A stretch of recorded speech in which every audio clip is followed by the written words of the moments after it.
একটা ঘরের স্বপ্ন কে না দেখে? প্রত্যেকটা মেয়েরই স্বপ্ন থাকে একটা ঘর হবে, নিজের একটা শখের বাড়ি হবে। আলহামদুলিল্লাহ আমার সেই শখের বাড়িটা আমি তৈরি করেছি আর সেটাই আজকের ভিডিওতে শেয়ার করব।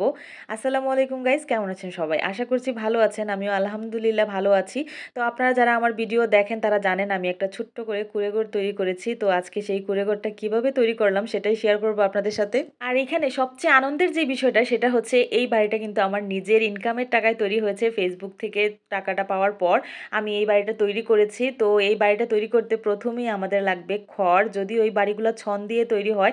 কিন্তু আমি যখন বাড়িটা তৈরি করেছি তখন আসলে ছন পাওয়া যায়নি। তার জন্য আমি খড় দিয়েই বাড়িটা তৈরি করেছি। আর এইখানে হচ্ছে ১ম এই বাঁশ দিয়ে একটা স্ট্রাকচার তৈরি করে নেওয়া হয়েছে আরকি। আর যেহেতু আমি হচ্ছে ছাদের উপরে ঘরটা তৈরি করেছি তার জন্য আমি লোহা দিয়ে এর যে পাল্লাগুলা সেগুলা আমি আর অন্য কিছু দিয়ে দেইনি। একদম লোহা দিয়েই তৈরি করেছি। কারণ দেখা যায় ঝড় আসলে যেহেতু ছাদের উপরে ঘরটা সেহেতু বাতাস বেশি লাগবে, অনেক সময় ভেঙে যেতে পারে। তার জন্য আমি একদম লোহা দিয়েই তৈরি করে নিয়েছি। আর এই তো ঘরের কাজ যখন চলছিল আমি তো পুরোটা সময়ই ছাদের উপরেই কাটিয়েছি। আমি তাকিয়ে, তাকিয়ে দেখছিলাম, আসলে অনেক বেশি ভালো লাগছিল।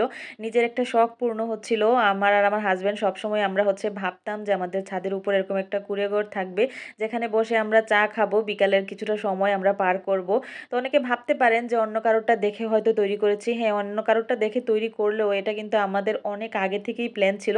গ্রামের বাড়িতে বাড়ি করার পর ছাদের উপরে এরকম একটা ছোট্ট করে কফি হাউস করব। এটার ভিতরে যত রকম চায়ের উপকরণ বা কফির উপকরণ আছে সেগুলো থাকবে আরকি। আর এই তো এটা হচ্ছে আমার শসা গাছ। দেখেন কত সুন্দর ফুল এসেছে মাশাআল্লাহ।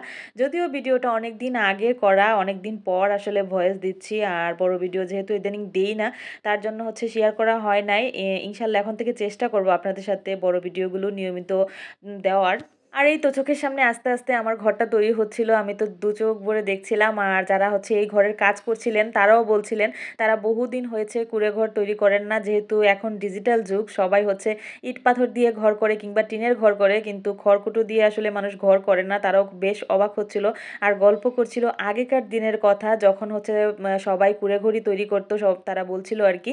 তো তারা হচ্ছে ছন দিয়ে বলেছে যে সবাই ছন দিয়ে ঘর তৈরি করে। এটা হচ্ছে বড়জোর ১ বছরের মতো যাবে যেহেতু খড় দিয়ে তৈরি। আমি যতটা আনন্দ নিয়ে ঘরটা তৈরিতে হাত দিয়েছিলাম তারাও কিন্তু ঠিক ততটা আনন্দ নিয়েই ঘরটা তৈরি করেছে। এই ঘরে আসলেই অনেক বেশি ভালোবাসা মেশানো ছিল। আর দেখেন ঘরের ভিতরটা কিরকম সুন্দর হয়েছে। আসলেই মানুষের হাতের কাজ কত নিখুঁত, কত সুন্দর হয়। আমি তো হাঁটছিলাম আর দেখছিলাম আর ভাবছিলাম যে বৃষ্টি আসলে এই ঘরের সৌন্দর্য কতটা দ্বিগুণ বেড়ে যাবে।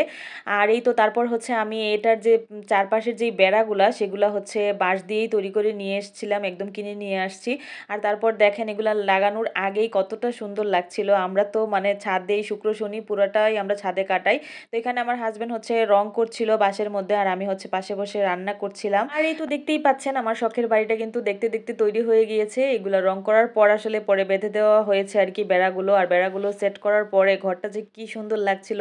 আসলে পুরাটা সময়ই ইচ্ছা করে ছাদে কাটাতে, কিন্তু সেটা তো আর সম্ভব না। আমাদের বেশিরভাগ সময় শুক্র শনিবারেই আমরা সময় কাটাই এখানে আরকি। আর এখানে হচ্ছে আমি বড়ই নিয়ে এসেছিলাম বড়ই ভর্তা করার জন্য। এই ভিডিওটা কিন্তু আমার তৈরি করা আছে।